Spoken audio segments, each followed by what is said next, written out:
প্রিয় শিক্ষার্থীরা, অনলাইন ক্লাসে সবাইকে স্বাগতম। আমি জাকির স্যার। আজকে আমরা নবম গণিত অ্যাসাইনমেন্ট 1 নিয়ে আলোচনা করব। শুরুতে একটা কথা না বললেই নয়, গতানুগতিকভাবে আমরা যেভাবে সংক্ষিপ্ত বা সৃজনশীল প্রশ্নের উত্তর দিয়ে থাকি, অ্যাসাইনমেন্ট বা নির্ধারিত কাজের উত্তরটি কিছুটা ভিন্নতর হয়ে থাকে। এক্ষেত্রে প্রয়োজনীয় ব্যাখ্যা, মতামত বা বিশ্লেষণ জুড়ে দিতে হয়। তাহলে চলো শুরু করা যাক।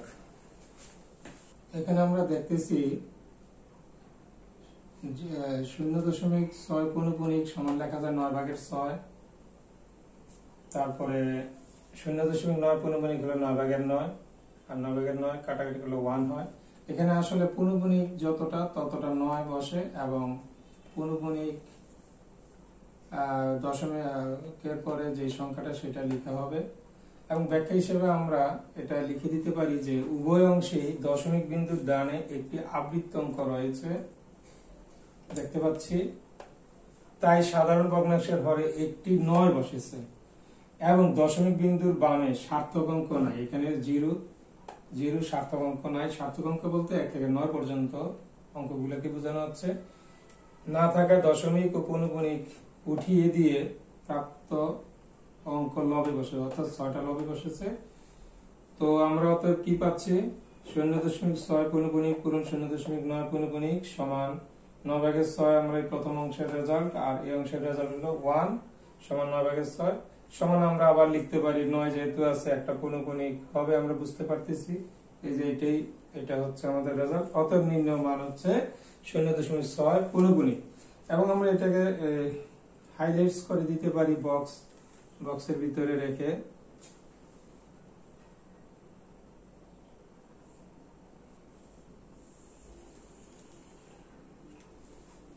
তো আমাদের 1 নং সংক্ষিপ্ত প্রশ্নের উত্তর শেষ। এবার আমরা 2 নম্বরে যাব।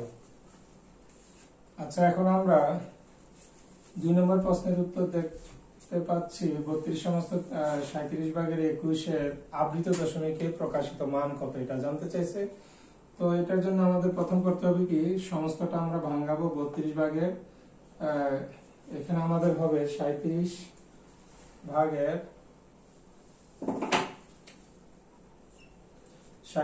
ভাগের গুণ দিয়ে আমরা পাই 1205। এখন আমরা 37 দিয়ে ভাগ দেব। তো এখানে দেখো, আমরা দেখতেছি 1205কে এইভাবে যদি আমরা 3 দিয়ে ভাগ যায়, এভাবে ক্রমান্বয়ে আমরা করতে থাকবো। এবং আমরা দেখতে পাচ্ছি 5, 6, 7, আবারও 5, 6, 7 আসতেছে, এবং এইভাবে আমরা ব্রোকেন লাইন দিয়ে রাখবো। তো আমাদের 2 বারে আমাদের দেখানোটা দরকার, অর্থাৎ 5, 6, 7 আবার 5, 6, 7 আসলে 2 বার আমরা দেখাবো। এবং এইভাবে বিশ্লেষণ করে দেখাতে পারলে ভালো হয় আমাদের। তারপরে আমরা দেখতেছি যে 32/37 তাহলে আমরা কি পেলাম? 32.567 এইভাবে ব্রোকেন লাইন দেব। এখন আমরা এই 5-এর উপর পৌনঃপুনিক এবং 7-এর উপর পৌনঃপুনিক আমরা দেব। আমরা দেখতেছি যে 5, 6, 7 বারবার আসতেছে, তাহলে এই 3টা অঙ্ক আমাদের বারবার আসছে। এই 3টা অঙ্ক লিখবো এবং মাঝে 6-এর উপর আমাকে পৌনঃপুনিক দিতে হবে না, প্রথমটা আর শেষেরটা দিলেই হবে। আমরা এই ব্যাখ্যাটা আমরা জুড়ে দেব, তাহলে আমাদের মূল্যায়ন অতি উত্তম গ্রেডিং পেতে আমাদের সহায়ক হবে। তো আমরা ব্যাখ্যা হিসেবে লিখবো, দশমিক কিন্তু ডানে একাধিক আবৃত্ত অঙ্ক থাকলে এক্ষেত্রে যেমন 5, 6, 7 কেবল প্রথম ও শেষ অঙ্কের উপর পৌনঃপুনিক বিন্দু আমাদের বসে। তো আমরা হাইলাইটস করে দেব এইভাবে যে এত এর আবৃত দশমিক প্রকাশিত মান হচ্ছে 32.567। তো আমরা দেখতেছি যে 3 নম্বর প্রশ্ন বলা আছে n সমান 2p - 3, p belongs to n বলতে ন্যাচারাল নাম্বার বা স্বাভাবিক সংখ্যা, এবং n স্কয়ার কে 4 দ্বারা ভাগ করলে ভাগশেষ কত হবে। তো দেওয়া আছে n সমান 2p - 3, p belongs to n। তো এখন আমরা p সমান যদি 1 ধরি তাহলে কি হয়? n সমান -1 হয়। অতএব n স্কয়ার সমান হচ্ছে -1 এর বর্গ সমান 1, যা বিজোড় সংখ্যা এবং ইহাকে 4 দ্বারা ভাগ করলে ভাগশেষ একই থাকে। কিভাবে? যেমন আমরা দেখতেছি 4 কে যদি আমরা 1 দ্বারা ভাগ যায় না, অতএব 0, তখন একই ভাগশেষ থাকে। আবার যখন আমরা পি 1 থেকে বড় 2 এবং 2 থেকে 1 কোটি হোক, 100 হোক, 200 হোক, যত কিছু হোক না কেন সেটা মানে হবে, কোনো সমস্যা নেই এক্ষেত্রে। এবং পি বিলংস টু ন্যাচারাল নাম্বারের তো অসীম, স্বাভাবিক সংখ্যার কোনো শেষ নাই। তো তখন আমরা কি পাবো? n সমান হবে 2p - 3, তাহলে বর্গ করলে, যেহেতু আমাকে বর্গের কথা বলা আছে, 2p - 3 হোল স্কয়ার সমান আমরা লিখতে পারি a - b হোল স্কয়ার সূত্র আমরা ভাঙলাম। তারপরে আমরা 4p স্কয়ার - 12p প্লাস 9 পাচ্ছি। তারপরে 9 কে আমরা 8 আর 1 এ ভাঙলাম ও 4 এর গুণিতক হিসাবে চিন্তা করে, তো আমরা এটা পাইলাম। স্পষ্টত 4 × p স্কয়ার - 3p প্লাস 2 অংশটি 4 এর গুণিতক বলে এটি 4 দ্বারা বিভাজ্য। তাহলে আমাদের 1 অবশিষ্ট থাকতেছে। অতএব এই 4 × p square - 3p plus 2 plus 1 বা n স্কয়ার কে 4 দ্বারা ভাগ করলে ভাগশেষ হবে 1। আমাদের 4 নম্বর প্রশ্নে বলা আছে যে u সমান হলো 2 3 4 5 6 7 9, a সমান 2 4 6 এবং b সমান 3 5 7 হলে a প্রাইম ইন্টারসেকশন b সমান কত? তো এখানে দেওয়া আছে, আমরা u সমান লিখলাম, a সমান লিখলাম, b সমান লিখলাম, তারপর a প্রাইম মানে a এর পূরক সেট, অর্থাৎ a সেটে নাই সার্বিক সেটের অপর উপাদানগুলো নিয়ে গঠিত সেট, অর্থাৎ u - a, তাহলে u - a সমান আমরা পাচ্ছি 3 5 7 9। এখন a প্রাইম ইন্টারসেকশন b সমান a প্রাইম হচ্ছে এটা, ইন্টারসেকশন b হচ্ছে আমাদের এটা। তাহলে আমাদের দুইটার ভিতরে মিল উপাদান হচ্ছে 3 5 7, 3 5 7, তাহলে এটাই আমাদের রেজাল্ট।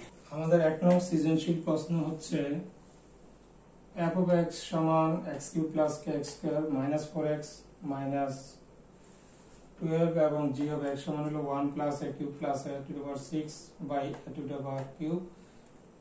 দুটি ফাংশন কত বলা আছে, second bracket x belongs to n such that x² greater than 3 এবং x³ less than or equal 30 কে তালিকা পদ্ধতিতে প্রকাশ করো।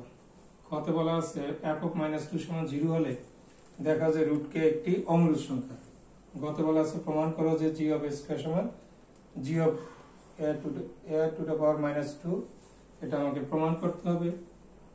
তো আসো আমরা পর্যায়ক্রমে 1 নং সৃজনশীল প্রশ্নের সমাধান খোঁজার চেষ্টা করি। তো 1 নং সৃজনশীল প্রশ্নের উত্তরের ক এর উত্তরটা আমরা দেখতেছি এই মুহূর্তে। দেওয়া আছে সেকেন্ড ব্র্যাকেটে x belongs to n, n বলতে প্রাকৃতিক সংখ্যা বা স্বাভাবিক সংখ্যা বোঝায়।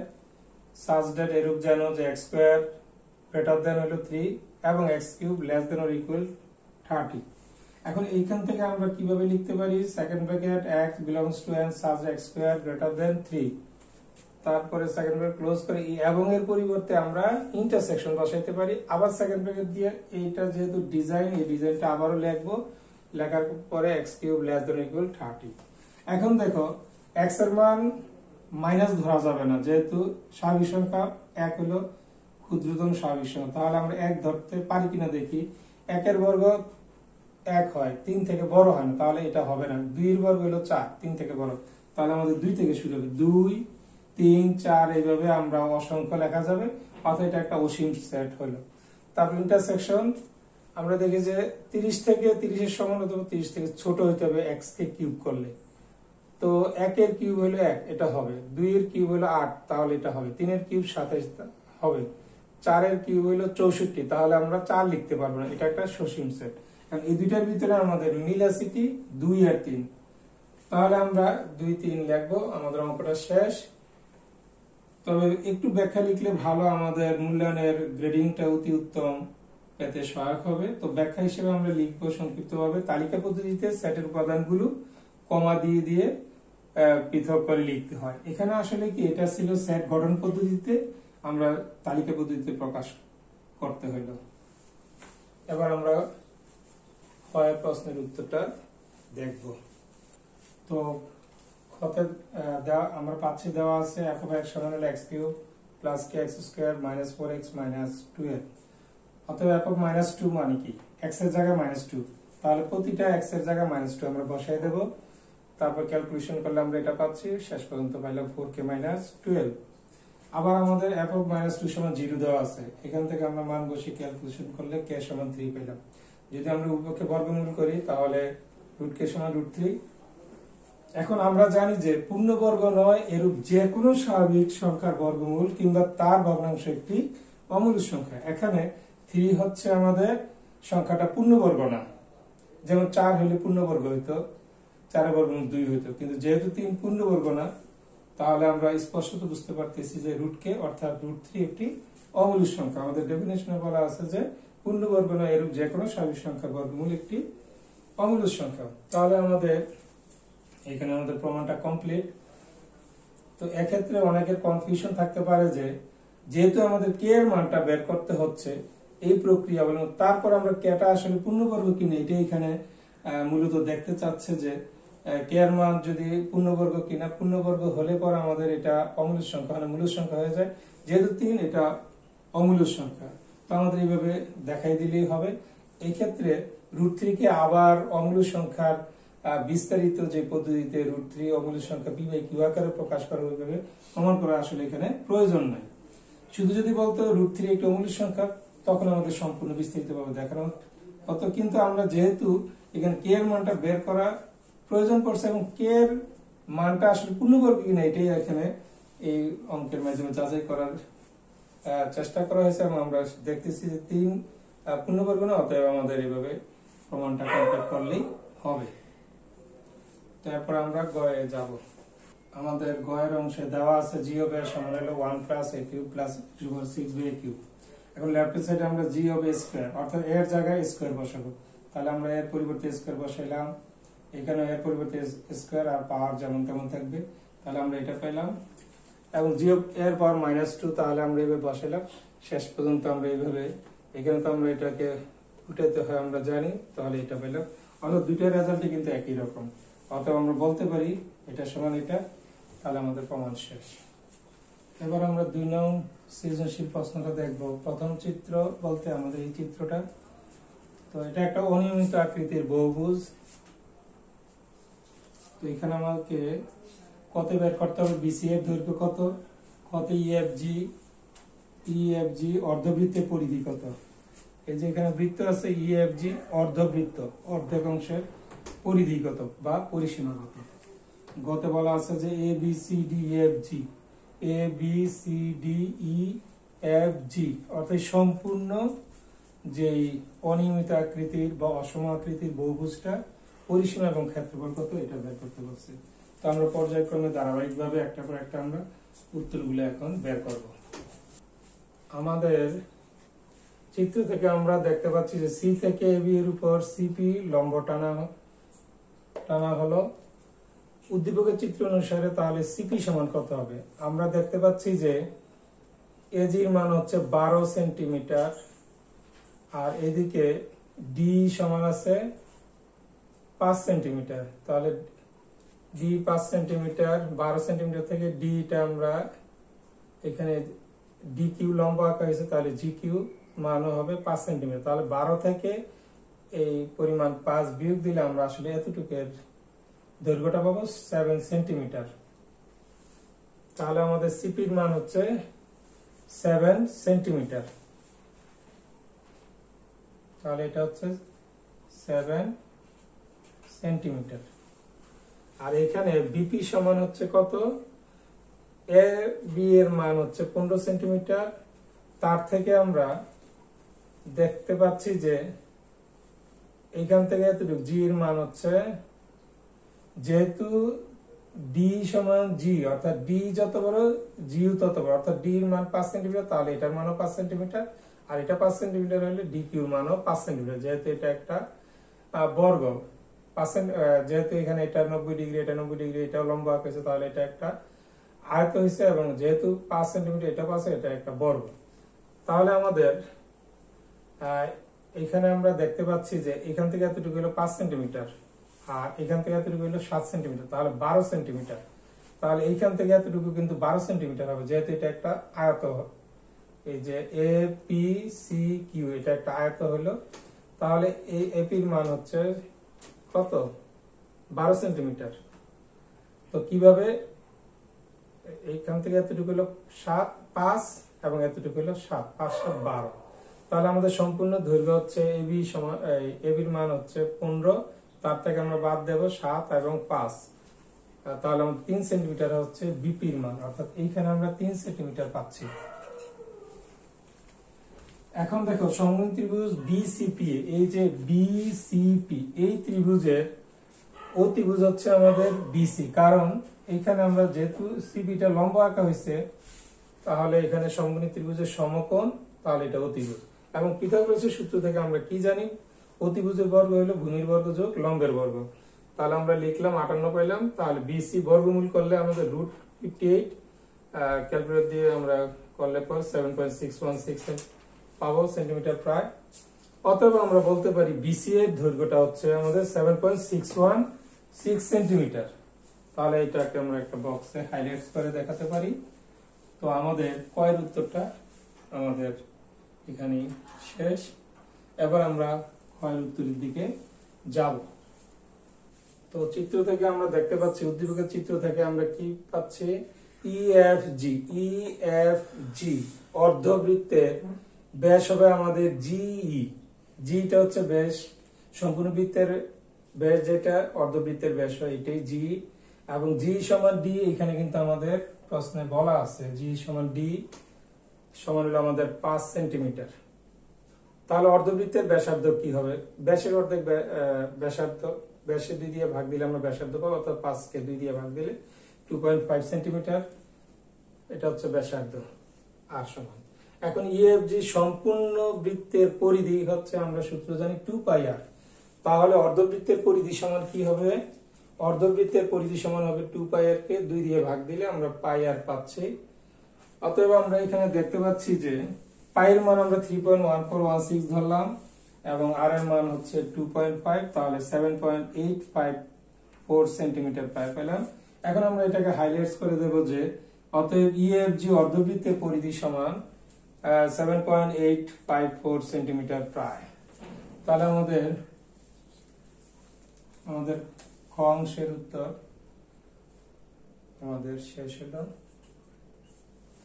উদ্দীপকের চিত্র থেকে আমরা পাই A B C D E F G ক্ষেত্রটিতে আমরা দেখতে পাচ্ছি এবি হচ্ছে 15 সেন্টিমিটার, বিসি সমান হচ্ছে 7.616 সেন্টিমিটার প্রায়, এটা কতে আমরা প্রাপ্ত। সিডি সমান 7 সেন্টিমিটার, ডি সমান 5 সেন্টিমিটার। ইএফজি এই যে বক্ররেখাটা, সেটার দৈর্ঘ্য হচ্ছে 7.854 সেন্টিমিটার প্রায়, এটা আমরা খ থেকে পাই। এবং জি এর সমান, জি থেকে অথবা এই জি একই কথা, সমান 12 সেন্টিমিটার। তাহলে আমরা এখন এটার পরিসীমাটা নির্ণয় করব। এই যে বহুভুজটা আছে অনিয়মিত আকৃতির, তো এবিসিডিএফজি ক্ষেত্রটির পরিসীমা সমান কি হবে, AB plus BC plus CD plus D plus EFG plus GA. তো এখানে আমরা মানগুলো বসাইলাম, তাহলে দেখতে পাচ্ছি 54.47 সেন্টিমিটার প্রায়। তাহলে আমরা পরিসীমা পাইলাম। তারপরে আমরা ক্ষেত্রফল নির্ণয় করব।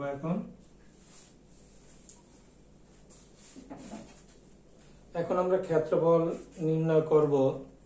তো A B C D E F G অনিয়মিত বা অসম আকৃতির ক্ষেত্রটিকে বিভিন্ন অংশে আমরা বিভক্ত করে তার ক্ষেত্রফল নির্ণয় করতে পারবো। তো প্রথমে আমরা ডি হতে এজি এর উপর তো আমরা ডি কিউ লম্ব আঁকছি, ফলে চিত্র হতে স্পষ্টত এই সম্পূর্ণ অনিয়মিত আকৃতির ক্ষেত্রটি 4টা অংশে আমরা বিভক্ত করলাম। সেগুলো হচ্ছে বিসিপি, এই যে সমকোণী ত্রিভুজ, এপিসিকিউ এটা আয়তক্ষেত্র, ডিইএফজি বর্গক্ষেত্র এবং ইএফজি অর্ধবৃত্ত ক্ষেত্র। এই 4টা ক্ষেত্রে আমরা বিভাজন করলাম। তো তারপরের অংশে আমরা যাচ্ছি। তো এখন আমরা ক্ষেত্রফল নির্ণয়ের 1 নম্বর অংশটা আমরা দেখতে পাচ্ছি বিসিপি।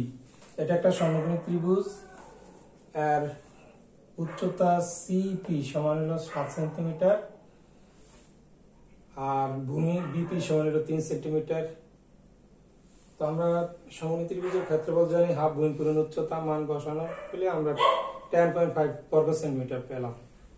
তো 2 নম্বর পয়েন্ট হচ্ছে ক্ষেত্রটা হচ্ছে APCQ। এ একটা আয়তক্ষেত্র, এই আয়তক্ষেত্রের দৈর্ঘ্য এপি হচ্ছে সম্পূর্ণ এবি হচ্ছে 15, তার থেকে 3 বাদ দিলে 12 সেন্টিমিটার এবং প্রস্থ হচ্ছে 7 সেন্টিমিটার, সিপি সমান 7 সেন্টিমিটার। তাহলে আমরা ক্ষেত্রফল আয়তক্ষেত্রের ক্ষেত্রফল জানি দৈর্ঘ্য পূরণ প্রস্থ, তাহলে 12 গুণ 7 সমান 84 বর্গ সেন্টিমিটার। তারপর আমরা দেখতেছি যে DEGQ, এই যে এখানে একটা অংশ আছে সেটার প্রতিটি বাহুর দৈর্ঘ্য দেখা যাচ্ছে D সমান 5 সেন্টিমিটার, আবার EG ও 5 সেন্টিমিটার, অর্থাৎ এখানে দেওয়া আছে। তাহলে এটা একটা বর্গ, তাহলে এই বর্গের ক্ষেত্রফল কি জানি, বাহুর দৈর্ঘ্যের হোল স্কয়ার। তাহলে 5 সেন্টিমিটার যেহেতু 5 এর বর্গ 25 বর্গ সেন্টিমিটার। তাহলে আমাদের আর একটা অংশ বাকি আছে, এই অর্ধবৃত্তের ক্ষেত্রফলটা আমরা এখন লিখব। লেখার পরে আমরা এই সম্পূর্ণ 4টা অংশ আমরা যোগ করব, তাহলে ওইটাই হবে আমাদের ক্ষেত্রফল, মূল ক্ষেত্রফলটা হবে টোটাল যে ক্ষেত্রফল। তাহলে 4 নম্বর যে অংশটা আছে এটার ক্ষেত্রফল কি হচ্ছে, EFG অর্ধবৃত্তের ব্যাসার্ধ আমরা 2.5 সেন্টিমিটার জানি, আর সমান ব্যাসের অর্ধেক ব্যাসার্ধ। EFG অর্ধবৃত্তের ক্ষেত্রফল কি হবে, আমরা জানি বৃত্তের ক্ষেত্রফল হচ্ছে পাইয়ের স্কয়ার, তার অর্ধেক 2 দিয়ে ভাগ দিতে হবে, 3.1416 into 2.5 হোল স্কয়ার বাই 2 বর্গ সেন্টিমিটার। 9.8175 হচ্ছে এই অংশটার ক্ষেত্রফল। তাহলে আমাদের মোট 4টা ক্ষেত্র, 1টা 2টা 3টা এবং এই অংশটাই 4টা অংশের ক্ষেত্রফল নিয়ে হবে সম্পূর্ণটার ক্ষেত্রফল। 10.5 হচ্ছে এটা, 84 হচ্ছে এটা এবং 25 হচ্ছে এটা, এবং 9.8175 হচ্ছে এই অর্ধবৃত্তের। টোটাল আমরা ক্ষেত্রফল পাচ্ছি 129.3175 বর্গ সেন্টিমিটার। তাহলে আমাদের ক্ষেত্রফলের অংশ শেষ, গয়ের সম্পূর্ণ উত্তর আমাদের কমপ্লিট। এবার আমরা 3 নং সৃজনশীল প্রশ্নে চলে যাব।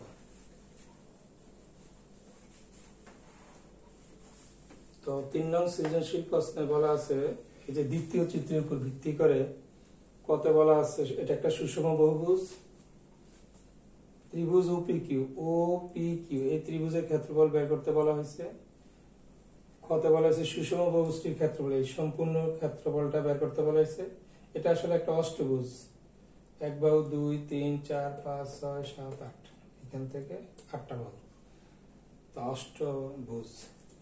গত বলা হয়েছে অনিয়মিত আকৃতির, এটা অনিয়মিত আকৃতির এবং সুষম বহুভুজের মধ্যে কোনটার ক্ষেত্রফল নির্ণয় করা সহজতর, সেটার উপর একটা আমাদের মতামত দিতে হবে।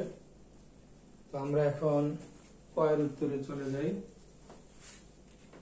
তো আমরা 3 নম্বর সৃজনশীল প্রশ্নের অর্থাৎ দ্বিতীয় চিত্রের আলোকে আমরা কয়ের উত্তর দেখতে পাচ্ছি। চিত্রে একটি সুষম অষ্টভুজ ক্ষেত্র PQRSTUVW দেওয়া আছে। এর কেন্দ্র থেকে সব যে PQ প্রতিটা শীর্ষবিন্দু যোগ করলে পর আমরা 8টা সমান ক্ষেত্রফল বিশিষ্ট ত্রিভুজ পাবো, সমদ্বিবাহু ত্রিভুজ, অর্থাৎ প্রতিটা দূরত্ব কিন্তু সমান। তাহলে 1টা 2টা এইভাবে 8টা ত্রিভুজ ক্ষেত্র পাই। আর কেন্দ্রে চারিপাশে 360 ডিগ্রি কোণ উৎপন্ন হয়, এটা আমরা জানি। তো এখানে যেহেতু 8 ভাগ হয়েছে, তাহলে প্রতি ভাগের কৌণিক কোণের পরিমাণ কত, আমরা 45 ডিগ্রি পেলাম এবং প্রতিটা বাহু কিন্তু সমান, অর্থাৎ এটাও 4 সেন্টিমিটার, এটাও 4 সেন্টিমিটার, সবগুলো 4 সেন্টিমিটার করে। তাহলে এখন OPQ এই ত্রিভুজের ক্ষেত্রফলটা কি হবে, হাফ, আমরা জানি যে হাফ AB sin থিটা, অর্থাৎ দুইটা বাহু এবং তার অন্তর্ভুক্ত কোণের হাফ হবে, হাফ OP একটা বাহু এবং OQ আর একটা বাহু ইনটু sin 45 ডিগ্রি, অর্থাৎ sin থিটা বলতে এখানে এই কোণটা হলো আমাদের 45 ডিগ্রি বের হয়েছে, তাহলে sin 45 ডিগ্রি। তারপর আমরা 4 সেন্টিমিটার মান বসাই দিলাম, sin 45 ডিগ্রি মান হলো 1/√2। ক্যালকুলেশন করলে আমরা শেষ পর্যন্ত 4√2 বর্গ সেন্টিমিটার এবং বর্গমূল আমরা ক্যালকুলেটর চাপ দিলে 5.657 বর্গ সেন্টিমিটার আমরা পাবো। এটা হলো আমাদের, যেহেতু √2 অমূল্য সংখ্যা, অথবা এখানে আমাদের উত্তরটা আসন্ন মানে প্রায় লিখতে হবে। তাহলে আমরা ত্রিভুজ OPQ এর ক্ষেত্রফল ক্ষেত্রফল হিসেবে পাই 5.675 বর্গ সেন্টিমিটার প্রায়। এবার আমরা কতে যাচ্ছি।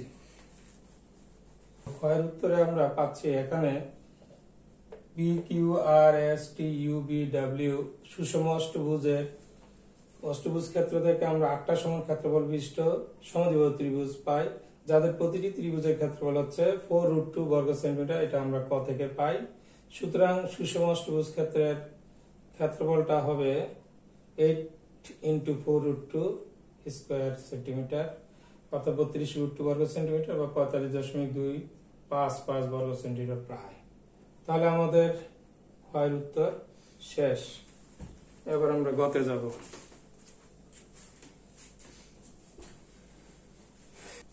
গয়ের উত্তর হিসাবে আমাদের এখানে আসলে 2 নম্বর এবং 3 নম্বর সৃজনশীল প্রশ্নের আলোকে এখানে মতামত বিশ্লেষণ আমাদের করতে হবে, মন্তব্য দিতে হবে। অর্থাৎ 2 নম্বর চিত্রটা ছিল অনিয়মিত আকৃতির এবং 3 নম্বর চিত্র সুষম বহুভুজের। এই দুইটার সুবিধা অসুবিধা কোনটা সহজ কোনটা কঠিন এই ধরনের উপরে একটা মতামত ব্যক্ত করার কথা বলা হয়েছে। অর্থাৎ অনিয়মিত আকৃতির এবং সুষম বহুভুজের মধ্যে সুষম বহুভুজের ক্ষেত্রফল নির্ণয় করা এক্ষেত্রে অধিক সহজতর বলে আমরা মনে করতে পারি। এখন এই মনে করার জন্য আমরা এই মন্তব্যের আলোকে আমরা বিশ্লেষণ করব যে কেন আমরা সহজতর মনে করি। তো প্রথম আমরা যেটা পাচ্ছি যে নিয়মিত বা সুষম আকৃতির বহুভুজটা কি। সুষম আকৃতির বহুভুজ হলো যাদের প্রতিটা বাহুর দৈর্ঘ্য কি সমান এবং অভ্যন্তরীণ কোণগুলা প্রতিটা কোণই সমান। অন্যদিকে অনিয়মিত বা অসম আকৃতির বহুভুজ হলো যাদের বাহুর দৈর্ঘ্য বিভিন্ন, এক একটা দৈর্ঘ্য এক এক রকম এবং কোণগুলা এক এক রকম, অর্থাৎ একই নয়। এ হলো আমাদের প্রথম একটা মন্তব্য। 2 নম্বরে হচ্ছে আমাদের সুষম বহুভুজটির ক্ষেত্রে, এই যে সুষম বহুভুজের ক্ষেত্রে আমরা কি দেখতে পাচ্ছি, ক্ষেত্রফল নির্ণয়ের সূত্র আমাদের নির্দিষ্ট এবং সেই সূত্রটা হচ্ছে যে n²/4 cot 180°/n। n বলতে বোঝাচ্ছে যে বহুভুজটার বাহুর সংখ্যা। এটা যখন অষ্টভুজ তাহলে n এর মান এখানে 8 হবে। এ হচ্ছে এখানে 4 সেন্টিমিটার বাহুর দৈর্ঘ্য। তাহলে এখানে n হচ্ছে বাহুর সংখ্যা এবং এ হচ্ছে প্রতিটি বাহুর দৈর্ঘ্য।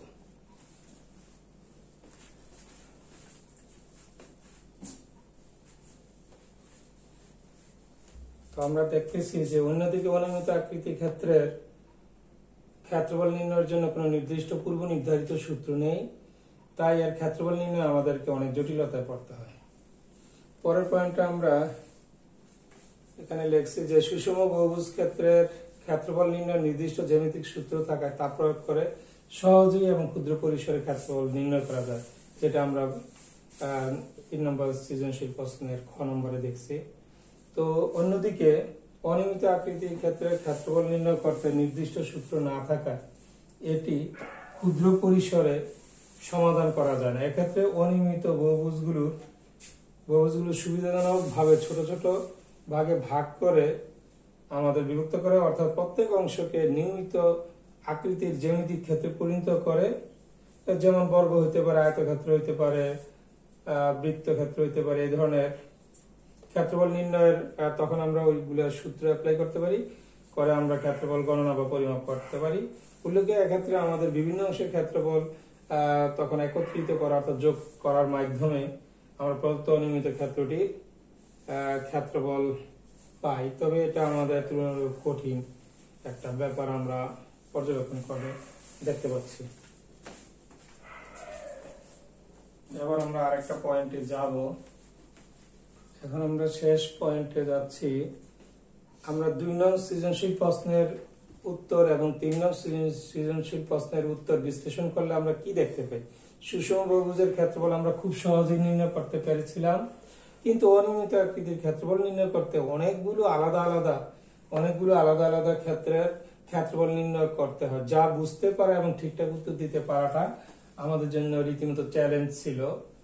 তো তাহলে আমরা নির্দ্বিধায় বলতে পারি যে অনিয়মিত আকৃতির ও সুষম বহুভুজের মধ্যে সুষম বহুভুজের ক্ষেত্রফল নির্ণয় করা অধিক সহজতর। তো যদি আমরা এভাবে সুন্দরভাবে যদি আমরা অ্যাসাইনমেন্টে লেখাগুলা উপস্থাপন করতে পারি বা এর চেয়ে আরো ভালো কোনো মতামত আমরা ব্যক্ত করতে পারি, তাহলে আমরা আশা করতে পারি যে আমাদের মূল্যায়নে অতি উত্তম পেতে এই যে এই অংশগুলো আমরা বললাম সেটাতে সহায়ক ভূমিকা পালন করবে। তো আমরা তোমাদের সাথে আজকে এই পর্যন্তই। তো সবাইকে অসংখ্য ধন্যবাদ।